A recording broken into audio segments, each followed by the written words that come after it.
Hello friends, मेरा नाम है वैभव और आप लोग देख रहे हैं करियर मित्रा के यूट्यूब चैनल को। दोस्तों, घटना चक्र की जो पूर्वावलोकन की बुक है इंडियन हिस्ट्री की, उसमें मॉडर्न इंडियन हिस्ट्री को हम लोग देखेंगे एकदम समराइज्ड वे में। इसमें जो चैप्टर की समरी है उसके साथ में जितने भी एमसीक्यू हैं वो सारे एमसीक्यू एकदम समराइज्ड वे में आपके सामने प्रेजेंट किए गए हैं।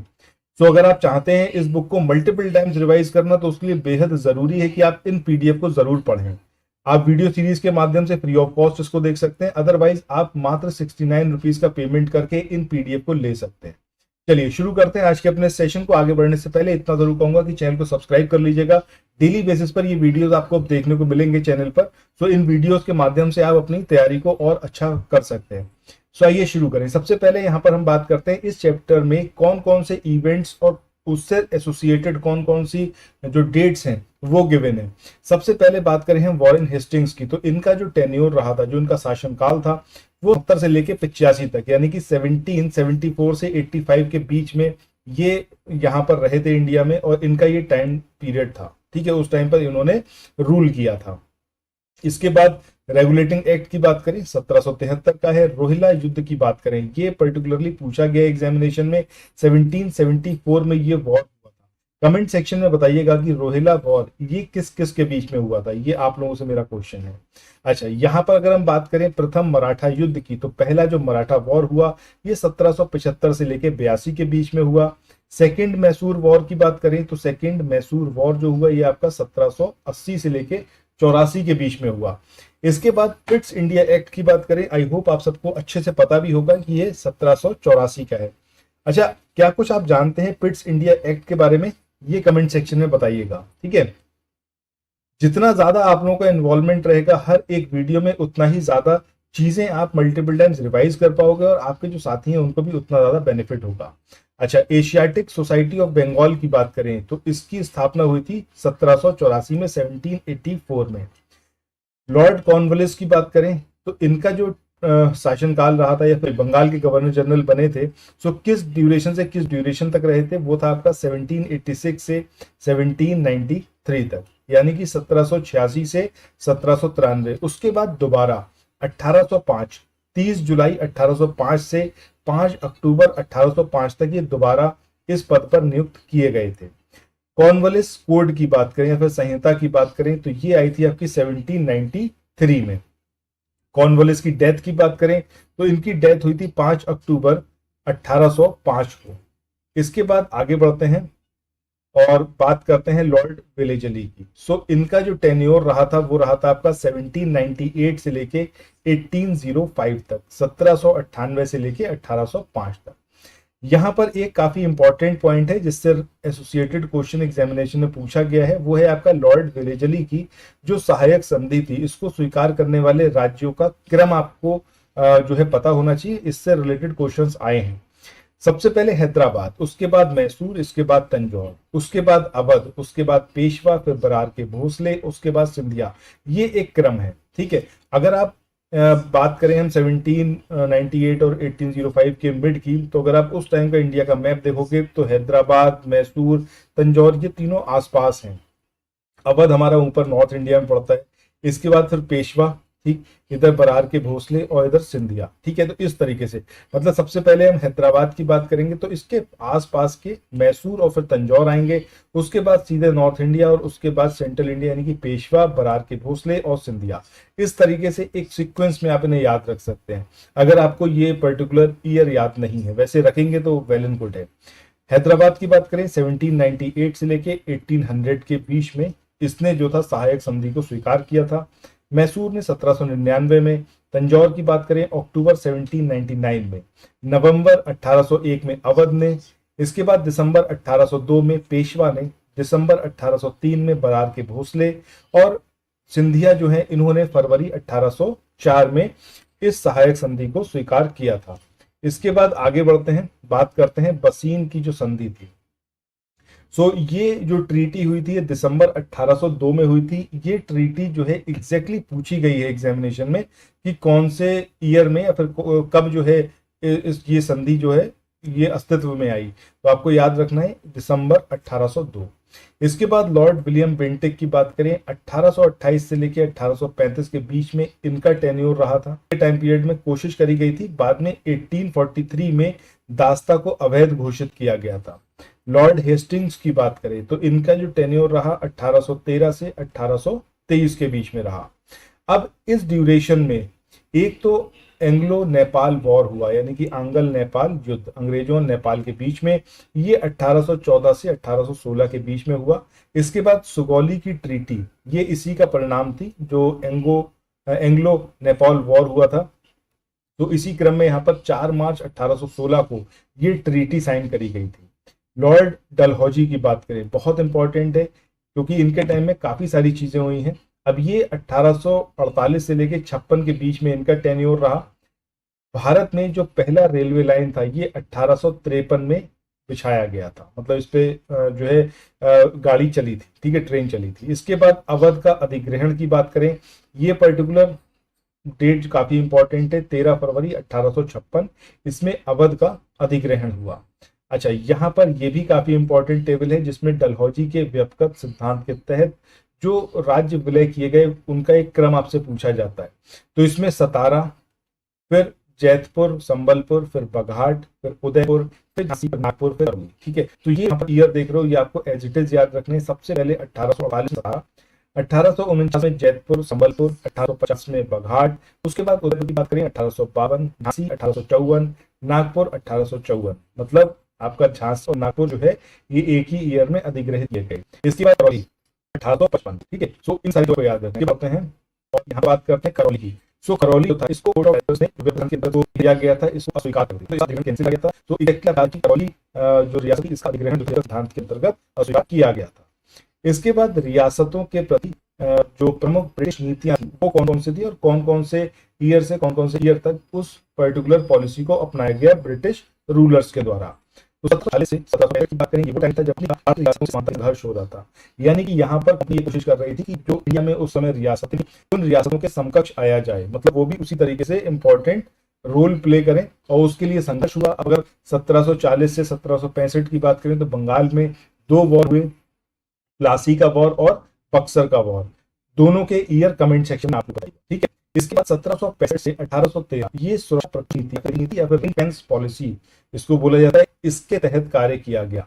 यानी कि यहाँ पर ये बोला गया किसी पर्टिकुलर राज्य से कि हम आपको सुरक्षा देंगे और आपके मतलब उस पर्टिकुलर राज्य के चारों तरफ के जो दूसरे राज्य से उनके साथ में संबंध बनाए गए, ठीक है। तो ये सुरक्षा प्रकोष्ठ की नीति 1765 से लेके 1813। इसके बाद 1813 से लेकर 1857 की बातें, यहाँ पर अधीनस्थ पाठक की नीति को अपनाया गया।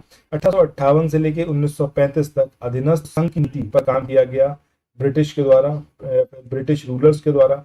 1935 से 1947 की बात करें तो बराबर की संघ की नीति। सो ये पॉलिसी बनाई गई time to time British government द्वारा। जो ईस्ट इंडिया कंपनी थी उसके जो यहाँ पर गवर्नर थे उनके द्वारा, बाद में जब पहली ब्रिटिश सरकार ने पूरा रूल यहाँ पर ले लिया अपने हाथों में तब उनके द्वारा, ठीक है। इसके बाद सबसे बात करें गवर्नर की, तो गवर्नर ये थे रॉबर्ट क्लाइव, इनके बारे में बात करते हैं। इनके टाइम पर सैनिक और असैनिक दोनों तरीके के सुधार हुए। जब हम सैनिक सुधार की बात करें तो क्लाइव ने उपहार देना और निजी व्यापार ये दोनों ही बता दिए, और उसने जो आंतरिक कर देना अनिवार्य कर दिया, इंटरनेट टैक्स देना मैंडेटरी कर दिया, ठीक है। सैनिक सुधार की बात करें तो क्लाइव ने ये आज्ञा दी कि दोहरा भत्ता बंद मतलब कर दिया जाएगा और कर दिया गया। इसके अलावा जब 1766 से 1766 से ये जो भत्ता था ये केवल सैनिकों को ही मिलता जो सीमा के बाहर काम करते थे। इसके बाद बंगाली जो गवर्नर जनरल थे उसमें वॉरेन हेस्टिंग्स की बात करें 1774 से 75 के बीच में ये रहे थे बंगाली गवर्नर जनरल। अच्छा, यहाँ पर एक इंपॉर्टेंट चीज है कि ये जो इनको पद मिला गवर्नर जनरल का, बंगाल के गवर्नर जनरल का, ये रेगुलेटिंग एक्ट के थ्रू ही मिला था। उसमें ये प्रावधान किया गया कि एक यहाँ पर जो है सरकार बनाई जाएगी और उस सरकार में एक जो है उसका अध्यक्ष रहेगा जो कि कहलाएगा बंगाल का गवर्नर जनरल। सो सबसे पहले 1772 में बंगाल में शासन की समाप्ति की घोषणा की गई। सो टायरकी जो बंगाल में चल रही उसको खत्म किया गया 1752 में। राज्य सरकार जो था उसको स्थानांतरित किया गया मुर्शिदाबाद। इसका विचार था, मतलब अगर हम वॉरेन हेस्टिंग्स की बात करें तो वॉरेन हेस्टिंग्स का विचार था कि जो भी भूमि है वो सारी भूमि शासक की है, यानी कि जो रूलर है उसी की सारी भूमि, और वो जितना चाहे वो राजस्व वसूल कर सकता है, जिस तरीके से चाहे उस तरीके से लैंड यूज कर सकता है। राजस्व को व्यवस्था करने के लिए शिक्षा और शुद्धि इस नियम को अपनाया। इसके बाद सुरक्षा प्रकोष्ठ या फिर घेरे थी, इसे वॉरेन हेस्टिंग्स और ब्लेयर ली दोनों रिलेटेड थे।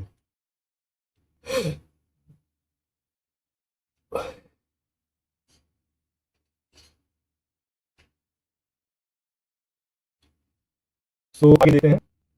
अगर 17 संसद का पहली बार पॉलिटिस्ट का बात कर रहे थे और 4 उस अध्यक्ष को हेल्प करने के लिए 4 मेंबर्स अध्यक्ष को गवर्नर जो था पदनाम दिया गया। वॉरेन हेस्टिंग्स 70 से गवर्नर जनरल हुआ। प्रशासन की नीति बात करें तो ये रखी वॉरेन हेस्टिंग्स ने, और उस पर आगे जो काम करता है आगे था वो काम किया इसने प्रशासन बात करें, पब्लिक एडमिनिस्ट्रेशन बात कर रहे हैं ताकि पब्लिक एडमिनिस्ट्रेट किया। ठीक है, सो स्टार्टिंग वॉरेन हेस्टिंग्स आगे काम किया। अब हम वॉरेन हेस्टिंग्स का जो मुकदमा है सेवाओं को देखो सारी दोषों से मुक्त करिए। इसके बात करें तो वॉरेन हेस्टिंग्स के टाइम पे जब हमने तो उसने बोला हुआ था 1775 में स्टार्ट हुआ, कैसे चला सेकंड सूट ऑफ 17 में स्टार्ट हुआ, फिर इंडिया सेक्टर का एशिया क्लब आगे सब राशि की स्थापना। इस बार ऐसा इनके मतलब शासनकाल की जो बात करें स्टार्टिंग था 86 1793 ये पहली बार में लगा टेक रहा तो 1805 से लेके अक्टूबर 18 में रूल का। अब ये वो ड्यूरेशन था जिसकी इन्होंने रूल किया था 1805 की बात की, इस पर्टिकुलर डेट हुई और उसके बाद पहले ये चीज नहीं थी।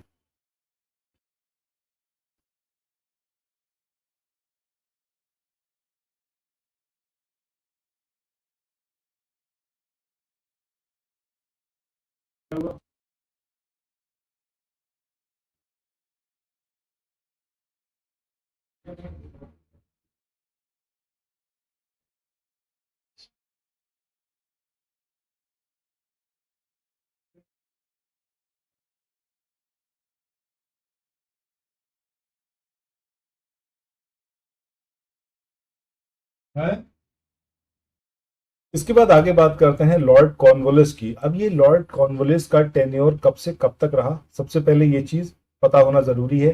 1786 से लेके 1793 तक ये पहली बार ये इनका टेन्योर रहा था, पहली बार ये शासन कर रहे थे या फिर इनका अपॉइंटमेंट रहा था। इसके बाद 30 जुलाई 1805 से लेके 5 अक्टूबर 1805 के बीच में ये रहे थे। ठीक है, अब 5 अक्टूबर 1805 को इनकी डेथ हो गई और उसी के साथ में इनका टेन्योर एंड हो गया। अब न्याय प्रशासन में इन्होंने क्या कुछ किया इसके बारे में देखते हैं। सो दीवानी और फौजदारी कचहरियों के श्रेणीबद्ध संगठन के जरिए न्याय देने की जो व्यवस्था थी वो वॉरेन हेस्टिंग्स ने इसको स्टार्ट किया था, और लॉर्ड कॉर्नवालिस इन्होंने इसको और आगे जाके और इसको मजबूत बनाया। इन्होंने जो शक्ति थी वो कलेक्टरों के हाथ में दी और सारी जो पावर थी वो कलेक्टरों के हाथ में सेंटर्ड हो गई, केंद्रित हो गई। 1787 की बात करें तो जिलों के जो प्रभारी कलेक्टर थे इनको दीवानी अदालतों के दीवानी न्यायाधीश भी नियुक्त कर दिया गया, और इसके अतिरिक्त उन्हें फौजदारी शक्तियां और सीमित मामलों में फौजदारी न्याय का अधिकार भी दे दिया गया। यानी कि जो प्रभारी कलेक्टर थे तो कलेक्टरों को दीवानी अदालतों के दीवानी न्यायाधीश के रूप में नियुक्त किया गया, और जो कलेक्टर थे उनको फौजदारी शक्तियां भी दी गई, और कई ऐसे मामले थे जिसमें फौजदारी न्याय करने का भी अधिकार उनको दिया गया। यानी कि यहाँ पर कोशिश ये करी गई कि जो कलेक्टर हैं उनकी पावर्स को और बढ़ाया जाए। इसके बाद 1790 से लेकर 92 की बात करें तो इसके बीच में भारतीय न्यायाधीशों से युक्त जो जिला फौजदारी अदालतें थी उनको खत्म कर दिया गया, और उनके स्थान पर 4 भ्रमण करने वाले न्यायालय जिसमें 3 बंगाल के लिए और 1 बिहार के लिए इसको नियुक्त किया गया। ठीक है, और ये जो अदालतें थी इसकी अध्यक्षता यूरोपीय शक्ति द्वारा भारतीय काजी और मुफ्ती के सहयोग से की जाती थी। यानी कि जो भारतीय न्यायाधीश थे उनसे युक्त जो फौजदारी अदालतें थी इनको एंड किया गया, और उसकी जगह पर जो अध्यक्षता थी वो किसके हाथ में दी गई, यूरोपीय शक्ति के हाथ में दी गई, और उनकी हेल्प के लिए भारतीय काजी और मुफ्ती को रखा गया। इसके बाद कॉर्नवालिस कोड की बात करें तो 1793 में इसको इन्होंने प्रेजेंट किया, और इसका मेन पर्पस था न्यायिक सुधार करना।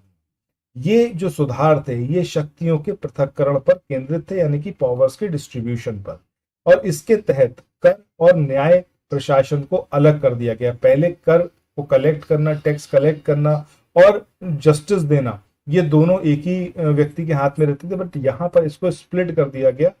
अब कलेक्टर जो था इसको न्यायिक और फौजदारी शक्तियां इससे वापस ले ली गई कलेक्टर के पास से, और उसे केवल कर संबंधी शक्तियां उसके पास रहने दी गई। ठीक है, सो यहाँ पर कलेक्टर की जो शक्तियां थी उसमें कटौती करी गई। जिला दीवानी अदालतों में कार्य के लिए नए अधिकारियों की एक श्रेणी बनाई गई। जिला न्यायाधीशों को फौजदारी और पुलिस के कार्य भी सौंपे गए। भारत की जो सिविल सेवा या फिर लोक सेवा की हम स्टार्टिंग की बात करें कि किसने इसको स्टार्ट किया, तो कॉर्नवालिस का नाम आपको याद रखना है।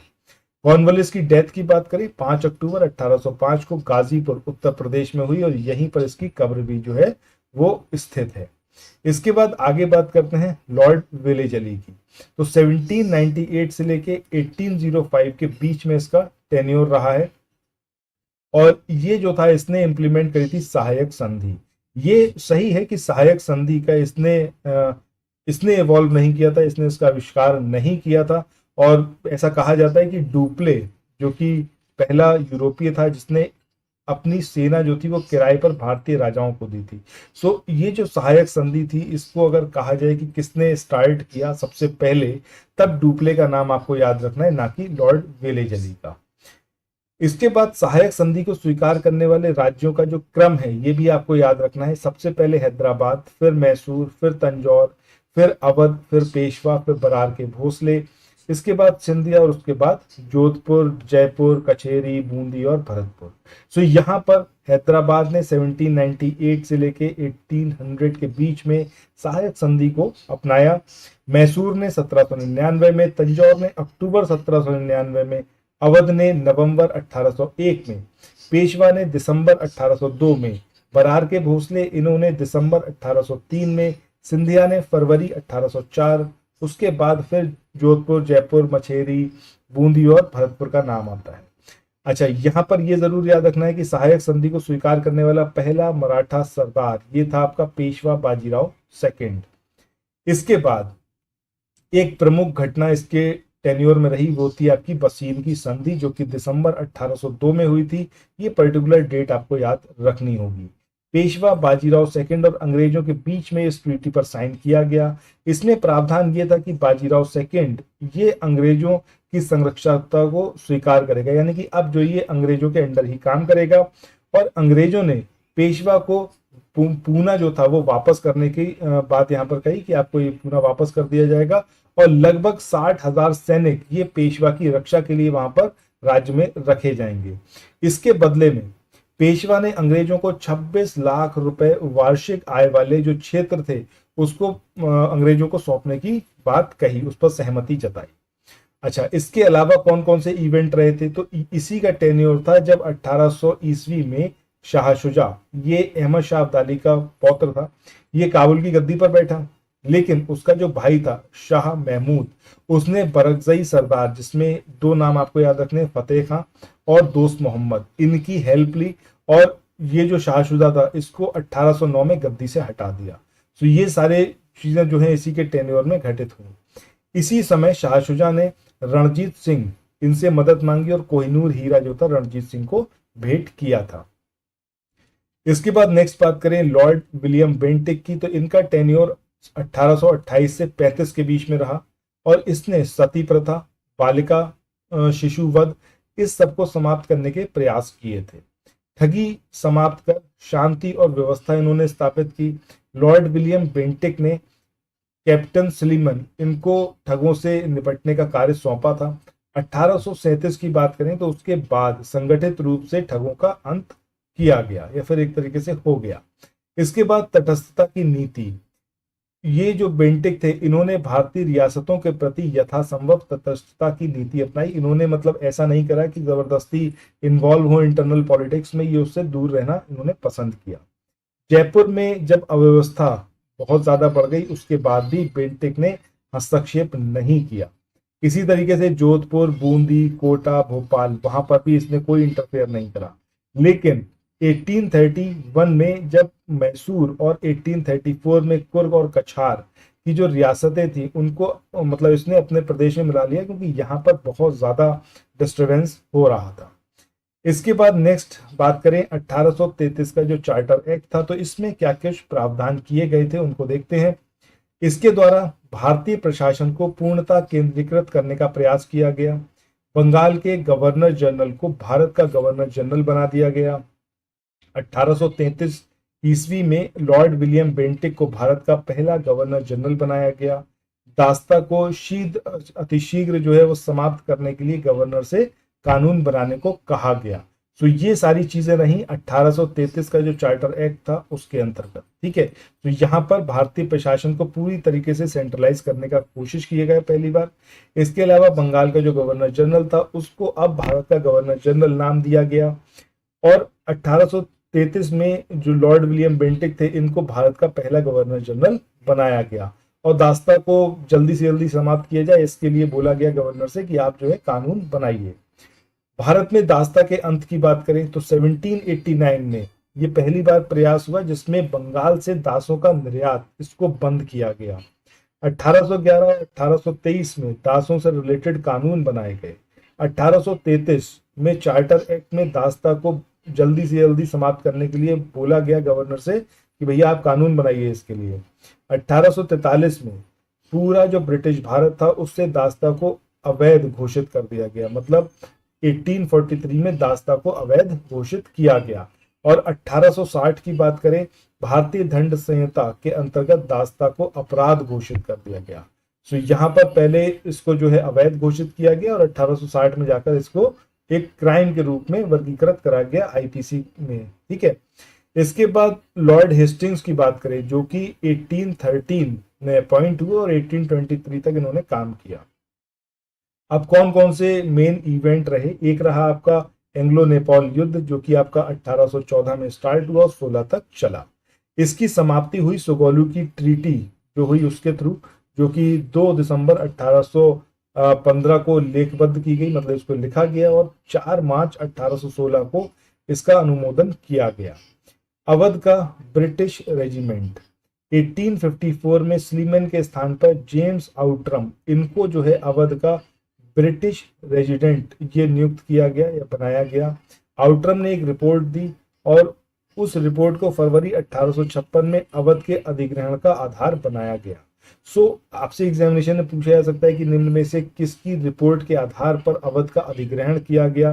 तो आपको नाम याद रखना है जेम्स आउट्रम का।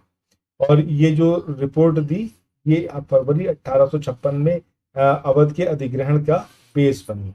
इसके बाद लॉर्ड डलहौजी की बात करें, इनका जो टेन्योर रहा 1848 से 1856 के बीच का रहा। अवध का जो अधिग्रहण था ये पर्टिकुलर डेट आपको याद रखनी है 13 फरवरी 1856। नवाब वाजिद अली शाह इन पर कुशासन का आरोप लगाया गया और अवध को जो है ब्रिटिश एम्पायर में मिला लिया गया। डलहौजी का जो डॉक्ट्रिन ऑफ लैप्स की थ्योरी थी या फिर जो प्रिंसिपल था उसके अंतर्गत या फिर व्यवगत सिद्धांत हिंदी में कहते हैं, उसमें सबसे पहले जो मिलाया गया 17 को 1848 में।